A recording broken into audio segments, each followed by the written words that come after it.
O grande sinal de Apocalipse 12.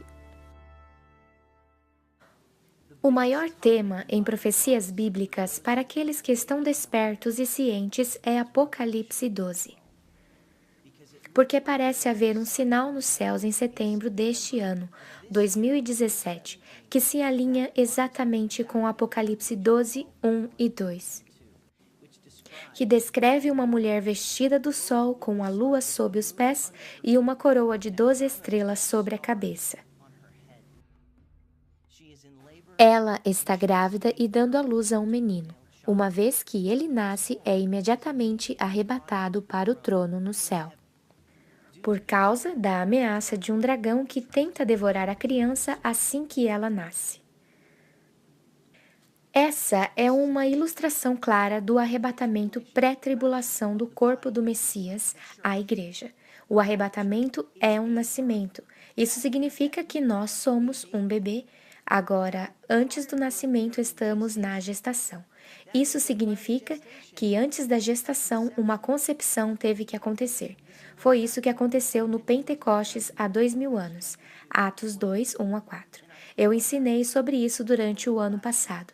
Eu tenho tanta informação sobre isso.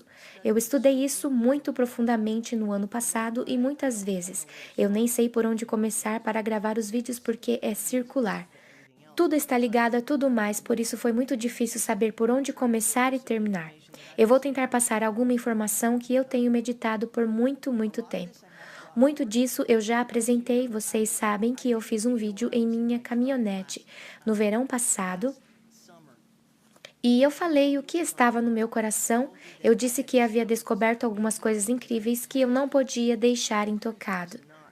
Há algumas coisas que nos ensinaram no cristianismo, no reino cristão, que são totalmente erradas e invertidas. Uma delas é que a igreja nasceu em Pentecostes. Eu esclareci isso em alguns outros vídeos. Muitos dos meus seguidores entendem isso agora. Isso foi totalmente mal compreendido e está em inúmeros livros, inúmeros sermões.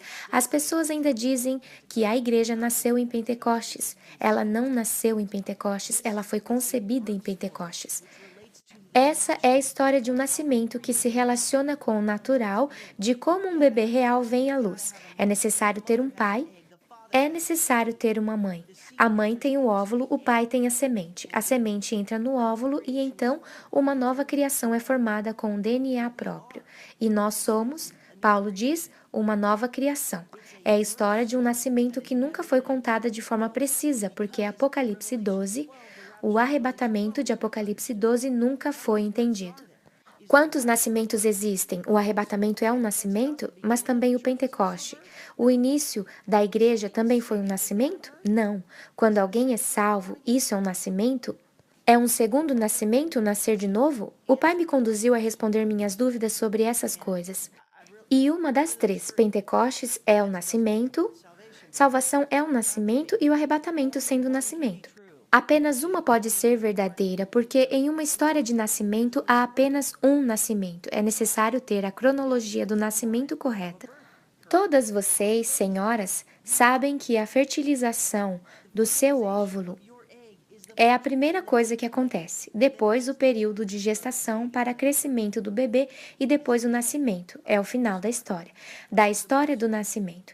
Então, eu me debrucei sobre muita informação no ano passado para descobrir profundamente a história. Eu vou falar algumas coisas para vocês hoje. Tudo o que eu vou compartilhar não é novo para mim, mas será novo para você porque eu ainda não tinha compartilhado em vídeos. Muito disso eu contei para muitos amigos por telefone, Skype, conversando com eles. Muitas pessoas sabem dessa informação nos bastidores, mas eu não tinha posto na forma de vídeo ainda. Mas eu quero abrir algumas coisas aqui. Nós vamos falar do arrebatamento e a tribulação, porque está conectado a essa história de nascimento em toda a Escritura. Vamos começar. O melhor lugar Para começar, é no final, porque na minha pesquisa, o que eu fiz, uma vez tendo entendido Apocalipse 12 corretamente, os personagens que são de suma importância, você precisa entender que essa criança não é o Messias nascendo, isso já aconteceu. Essa é uma profecia futura, isso é o seu corpo. Em Colossenses 1,18 diz que ele é o cabeça e nós somos o corpo. Somos duas partes hoje. O cabeça já está no trono e o corpo está na terra, mas nós temos que ir para o trono. Isso é o que acontece quando o nascimento chegar. Apocalipse 12, 5. A criança nasce e é levada para o trono. Isso é o mesmo que o arrebatamento. Ao encontrarmos com ele nas nuvens e estarmos com ele para sempre, o cabeça encontra com o corpo. Isso precisa acontecer, ainda não aconteceu. Eu vou ler Apocalipse 12, que nos dá essa base e depois vou fazer a engenharia reversa de algumas coisas. Quem é o dragão? Eu tenho um vídeo sobre o dragão. Se você estiver confuso com algumas coisas, assista esse vídeo. Muitas pessoas me perguntam isso nos comentários. Verifique o meu canal e volte e pesquise se tiver interesse. Eu tenho mais vídeos sobre isso do que qualquer outro no YouTube, voltando até 6 anos atrás. Então, verifique os vídeos, assista todos. O material do ano passado é o mais preciso, porque foi quando eu precisei mudar algumas coisas no meu entendimento. Apocalipse 12, 1 a 2. E um grande sinal foi visto no céu, uma mulher vestida do sol e a lua sob seus pés, e sobre a sua cabeça uma coroa de 12 estrelas. Grávida, ela gritava com as dores de parto para dar à luz. Eu quero que vocês saibam que eu vou ler das escrituras Hallelu, que com precisão altera algumas palavras e apresenta um pouco do hebraico para nós, mas essa era a língua falada naquele tempo. Quando eu digo Chamaim, isso significa céus, todos os três. Paulo foi levado ao terceiro céu. Isso significa que deve haver ao menos 3 céus. Está sempre no plural. O inglês faz errado ao traduzir no singular. Chamaim, céus. Então diz que outro sinal foi visto nos céus, um grande dragão vermelho com 7 cabeças, 10 chifres e 7 coroas sobre suas cabeças. Com sua cauda lança um terço das estrelas dos céus, arremessando-as para a terra, e o dragão se põe diante da mulher, que está prestes a dar à luz para devorar a criança assim que ela nascer. E ela concebeu, ela deu à luz um filho, que irá governar todas as nações com um cetro de ferro, e seu filho foi arrebatado para Deus e para o seu trono. Paramos aí no versículo 5. O meu erro foi acreditar em livros que tinha lido, tantos livros dizendo que isso era a Virgem dando à luz, que aconteceu há 2000 anos. Não é. É outra Virgem dando à luz como mostrado nos céus. A criança é a igreja nascendo. Perguntas que as pessoas fazem, mas ele tem um cetro de ferro, então, obviamente, nos Salmos, Deus deu ao seu filho o cetro de ferro para governar e reinar. Mas nos capítulos da Era da Igreja, em Apocalipse 2, 26 e 27, o Messias, que agora tem o cetro de ferro, dá sua autoridade para o seu próprio corpo. É natural. Da mesma forma que um xerife delega seus homens, ele também nos delega. Ele deu ao seu corpo, à igreja, o cetro de ferro. É por isso que esse bebê tem um cetro de ferro para governar e reinar, para reger as nações com ele, pois seremos reis e sacerdotes no milênio, governando e reinando com ele. Isso que é a criança. A mulher é Israel, a criança é a igreja nascendo e sendo arrebatada para o trono. E o dragão é Satanás, mas tem 7 cabeças que representam 7 reinos. Nós também podemos ligar isso à nova ordem mundial, porque ele controla os sistemas deste mundo. Agora nós vamos voltar para a primeira página da Bíblia, Gênesis 1:14. Isso é a criação e Deus disse: haja luz no firmamento dos céus para fazerem separação entre o dia e a noite, e sejam eles para sinais, tempos agendados e para dias e anos. Então, ele colocou as luzes nos céus, o sol, lua, estrelas, planetas, que são estrelas errantes. Eles também refletem a luz do sol. Eles são luz nos céus na nossa perspectiva. Ele os colocou lá para sinais. Primeira página do livro. e para tempos agendados. Talvez você tenha uma tradução aqui de Gênesis 1:14 que diz para estações, então você é levado a pensar que são inverno, primavera, verão e outono.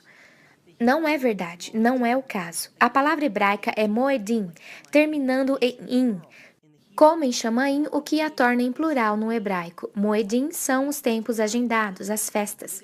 Levíticos 23 nos apresenta 7 festas que são de suma importância.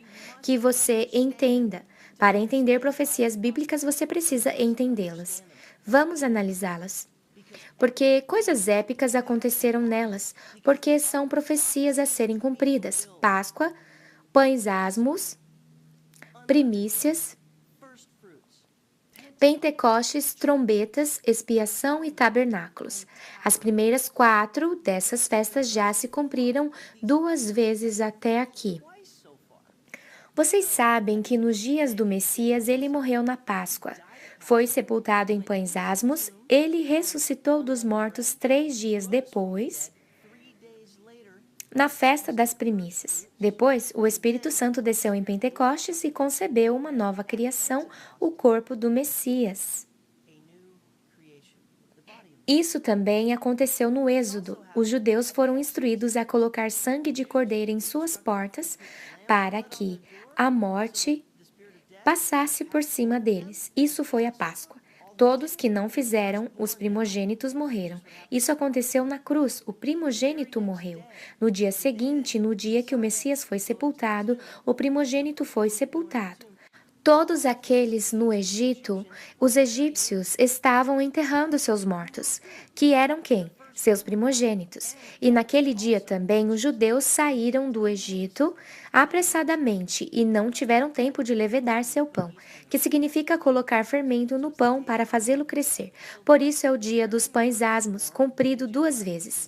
Eles estavam enterrando seus primogênitos e os judeus saíram apressadamente sem levedar seu pão. Depois nós vemos em Números que os judeus, durante sua fuga, acamparam por 3 dias no deserto e depois atravessaram o Mar Vermelho em terra seca nas primícias, que depois foi a ressurreição do Messias. Depois, eles chegaram ao Monte Sinai, na Arábia Saudita, no tempo de Pentecostes.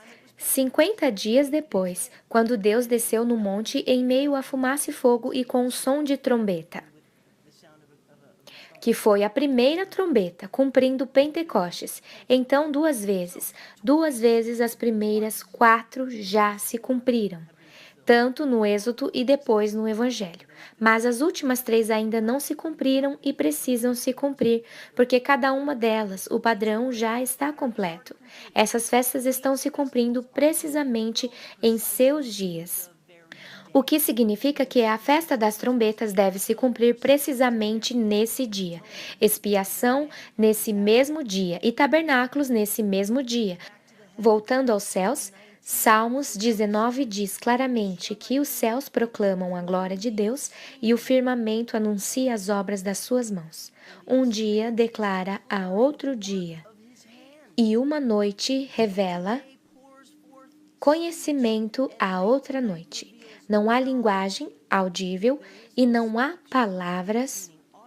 Sua voz audível não é ouvida, mas sua mensagem é ouvida por toda a terra e as suas palavras até aos confins do mundo. Está falando de sinais nos céus. Os seus céus, sol, lua, estrela, planetas, eles nos dizem algo. Mas apenas se formos sábios o bastante para decifrar corretamente. Os sábios que decifraram corretamente o nascimento do Messias foram guiados por um sinal nos céus que nós conhecemos como Estrela de Belém, que foi o movimento de estrelas durante um período específico que culminou com a Festa das Trombetas, 11 de setembro de 3 a.C. foi quando o Messias nasceu na festa das trombetas.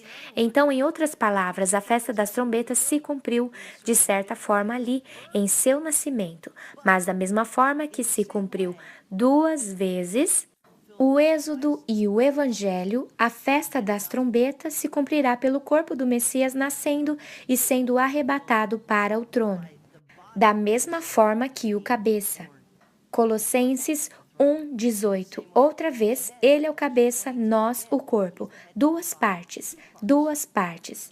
Nunca se esqueça disso. Ele é o cabeça, nós somos o corpo. O cabeça nasceu na festa das trombetas, portanto, o corpo vai nascer na festa das trombetas. O cabeça e o corpo devem ter o mesmo dia de nascimento. Mas é um sinal nos céus. São as estrelas, o sol, a lua e as estrelas, os céus que declaram nascimentos. A maioria das pessoas não sabem disso, mas as pessoas mais importantes, os personagens mais importantes da história e do futuro, nascem com sinais nos céus. Com a estrela de Belém, nós sabemos que o Messias nasceu e os céus declararam seu nascimento. Mas algo aconteceu mesmo antes disso. Antes do Messias, a pessoa mais conhecida que viveu, a pessoa mais importante que viveu, o pai de Israel, nasceu com um sinal nos céus. Isso não está no Canon, mas está no livro de Jasher, o livro dos justos. Deixa eu te contar um pouco dessa história. Jasher 7, 8 a 9 nos conta uma história, é o nascimento de Abraão. Mas antes de Abraão, seu nome era Abrão. Seu nome foi mais tarde mudado para Abraão. Da mesma forma, o seu neto Jacó teve o nome mudado para Israel. Mas ouçam isso. O pai de Abraão se chamava Terá e ele era um soberano na família de Nimrod, o homem que construiu a Torre de Babel. Ele é um prenúncio do anticristo tentando dominar o mundo.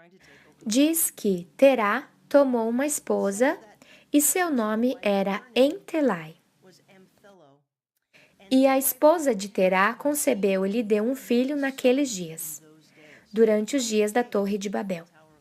Terá tinha 70 anos quando ele nasceu. Os números têm significado, mas não vou entrar nisso agora. E Terá chamou o filho que lhe nasceu Abrão. E aconteceu que na noite que Abrão nasceu, todos os servos de Terá e todos os sábios de Nimrod e os seus astrólogos, aqueles que olham sinais nos céus, vieram, comeram e beberam na casa de Terá, o pai de Abrão, e se regozijaram.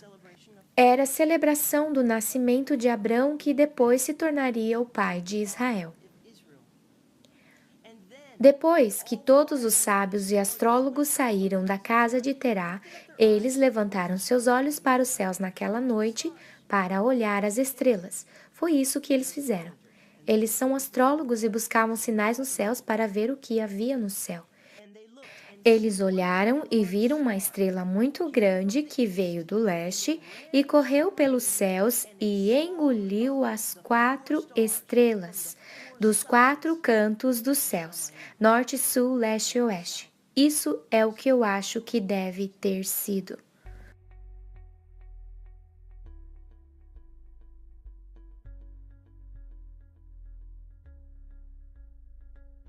O sinal do nascimento de Abrão nos céus. Sul, oeste, norte, leste.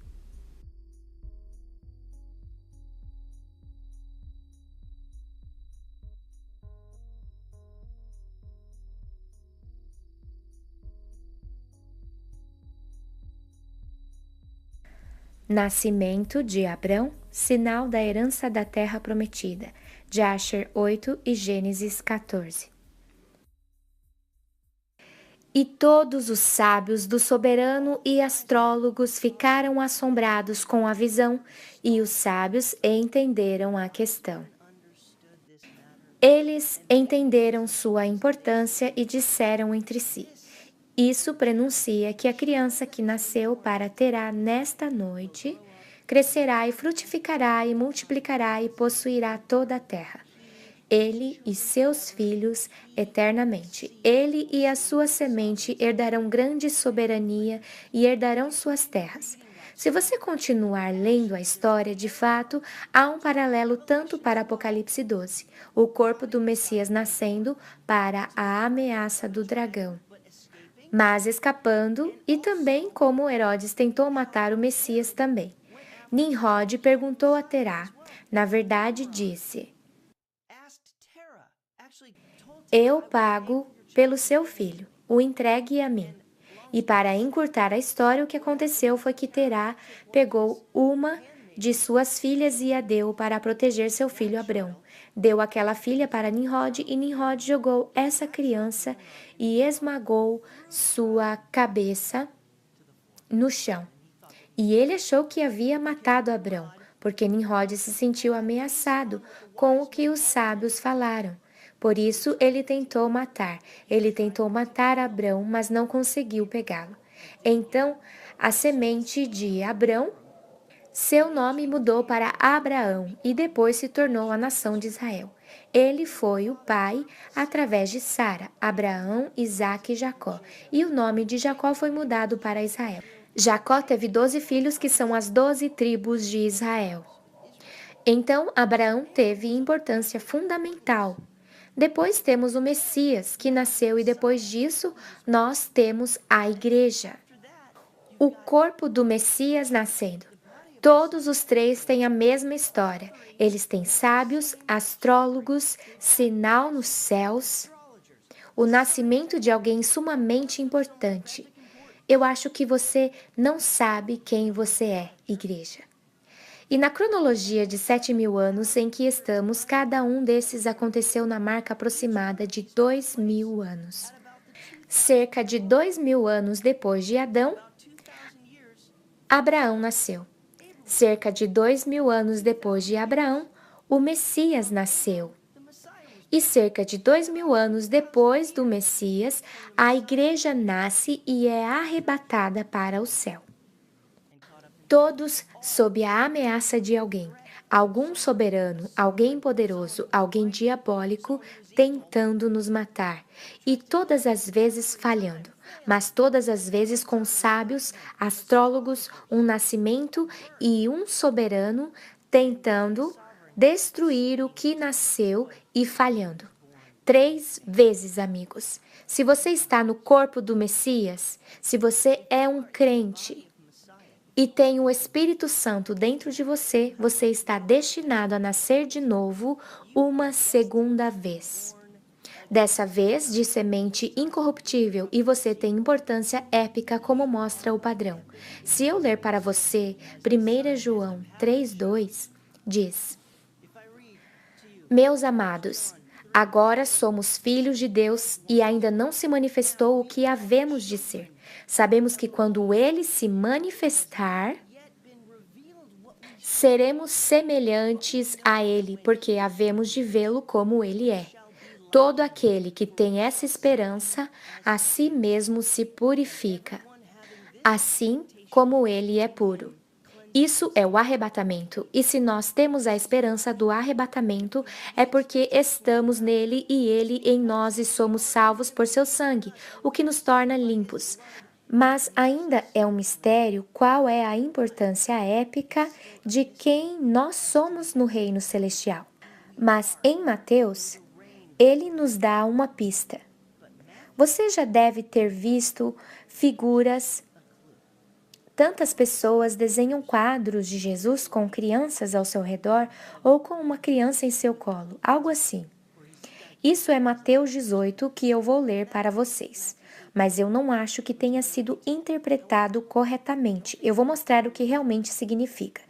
Naquele tempo, os discípulos vieram até Yeshua, Jesus, dizendo: Quem então é o maior no reino dos céus? Quem é o maior no reino dos céus? Jesus chamou uma criança pequena para ele e a colocou no meio deles. Com quem ele está falando? Está falando com os judeus. A igreja ainda não tinha sido concebida nesse momento. Embora ele esteja falando com os discípulos, Ele ainda está falando com eles como judeus porque não tinha o Espírito Santo dentro deles ainda. A nova criação do corpo de Cristo não aconteceu até que ele já tivesse partido. Isso aconteceu em Pentecostes, então, na verdade, ele está falando com eles em sua natureza humana e não em sua natureza espiritual. Falando com eles em sua natureza humana, que é da semente de Abraão. Eles são israelitas. Ele disse: verdadeiramente vos digo, a menos que se tornem, algumas traduções dizem se convertam. O que ele está fazendo é profetizar do que vai acontecer mais tarde, a menos que se convertam e se tornem como crianças, vocês de modo nenhum entrarão no reino dos céus. Qualquer que se humilhar a si mesmo como essa criança é o maior no reino dos céus. E quem receber uma criança como essa em meu nome, a mim me recebe. Qualquer que, porém, fizer a um destes pequeninos que creem em mim tropeçar, melhor lhe fora se pendurasse uma pedra ao pescoço e se afogasse na profundeza do mar. Então, quem são esses pequeninos? É a nova criação. Somos nós como bebês. É a igreja. É o corpo de Cristo. Ele está profetizando aqui. Algumas pessoas interpretam isso como sendo apenas seja humilde, tenha a fé de uma criança e coisas assim. Não! É mais profundo que isso. Se humilhar é se colocar de joelhos e aceitar a Cristo como Senhor e Salvador. É isso que significa. Depois, ele fala para eles como judeus em sua natureza humana. Vejam que ninguém menospreze esses pequeninos, porque lhes digo que nos céus os seus anjos veem incessantemente a face do meu Pai Celeste. Porque o Filho do Homem está falando de si mesmo, veio salvar o que estava perdido. Com quem ele está falando? Judeus. Ele está tentando salvar os judeus e isso volta para Mateus 15, 24, que nos fala do imperativo do seu ministério. Mateus 15, 24 diz: Ele, respondendo, disse: Não fui enviado senão as ovelhas perdidas da casa de Israel. Sua missão foi vir e provar aos judeus que o Pai o havia enviado como Messias, que já estava profetizado. Em sua maioria, os israelitas não acreditaram, mas alguns creram e se tornaram o corpo de Cristo, o corpo do Messias. Mas ele está falando com os judeus aqui. E também em Mateus 19, 14. Deixai os pequeninos, não os impeçam de vir a mim, porque dos tais é o reino dos céus. Isso somos nós, vindo a ele, e nós somos os maiores. Ele disse: no reino dos céus, no reino dos céus, nós somos os maiores. É claro que abaixo dele. É crendo agora na era da igreja que te faz o maior no reino dos céus. Isso te torna o maior no céu. Porque é crendo que ele nos purifica e isso te torna fiel ao invés de ter que ver para crer. Você tem fé para crer. E isso é muito importante. Sem fé, é impossível agradar a Deus. É isso que te torna o maior. Então, Abraão, grande. O Messias, grande. E o corpo de Cristo. Ele é o cabeça e nós o corpo. Como o corpo pode não ser grande também? Nós com certeza somos, amigos. E ele nos deu um sinal nos céus em nosso nascimento para provar exatamente como nos outros dois. Para finalizar, deixa eu passar mais uma informação que eu acho que vocês vão gostar. Eu vou ter que fazer outro vídeo porque ainda não cheguei ao ponto que queria. E percebi que este já está mais longo do que eu gostaria. Eu falei sobre Paulo ser arrebatado ao terceiro céu. E lembre, o arrebatamento é o nosso nascimento, nosso segundo nascimento, quando nasceremos de novo. Todos já nasceram nesse corpo corruptível por causa do que Adão e Eva fizeram. Mas temos que nascer uma segunda vez. Temos que nos tornar como crianças. Foi isso que o Messias disse em Mateus. Nós temos que nos converter e temos que ser como crianças. É uma mudança completa. É uma mudança completa. Temos que nos tornar bebês outra vez, inocentes mais uma vez. Assim, poderemos subir e ele poderá Olhar para nós como uma criança inocente que nunca pecou, e nós seremos limpos, nós seremos completamente limpos. No corpo e em tudo. Isso é o arrebatamento, é assim que somos transformados. Paulo diz em 1 Coríntios 15:52, nós temos que ser transformados desse corpo corruptível para o incorruptível. Essa é a única forma de nós irmos para o céu. Paulo foi arrebatado ao céu e eu quero te mostrar isso. A forma como Paulo recebeu muito da informação que ele pôde ensinar para a igreja é porque eu acredito que ele recebeu. Ele foi ao céu e lhe foi dito todo tipo de coisas inefáveis, coisas que ele não pôde ensinar, mas também as coisas que ele nos ensinou e foi ele quem nos revelou o arrebatamento. Deixa eu ler para vocês sobre o que aconteceu com ele. Em 2 Coríntios 12, ele está falando de si mesmo. Ele está falando na segunda pessoa, eu acho. Ele está falando na terceira pessoa. Ele está falando com alguém sobre si mesmo. Ele diz: Eu conheço um homem no Messias que há 14 anos, se no corpo eu não sei, ou fora do corpo eu não sei, Deus o sabe. Esse homem, ele está falando de si mesmo. Esse homem foi levado ao terceiro céu. Aquela palavra levada no grego, no original, é harpazo, a mesma palavra que está em Apocalipse 12:5 sobre o nosso nascimento, nascendo diretamente para a sala do trono. Eu sei que esse homem, se no corpo ou fora do corpo, eu não sei, Deus o sabe, que ele foi arrebatado para o paraíso e ouviu palavras inefáveis que o homem não pode anunciar. Ele está falando da sua conversão. Ele foi levado, harpazo, arrebatado para o céu. Agora, vá até 1 Coríntios 15 e ele conta como é essa experiência. O que está acontecendo aqui é que ele está dizendo que o Messias foi revelado a algumas pessoas depois que o Messias ressuscitou e estava com seu novo corpo de carne e osso, sem sangue ou água. Ele apareceu para algumas pessoas. Esse é o evangelho que você precisa entender. Eu vou ler tudo e você precisa ser salvo, você precisa acreditar que tudo isso é verdade. Ele é o Messias que vai te salvar.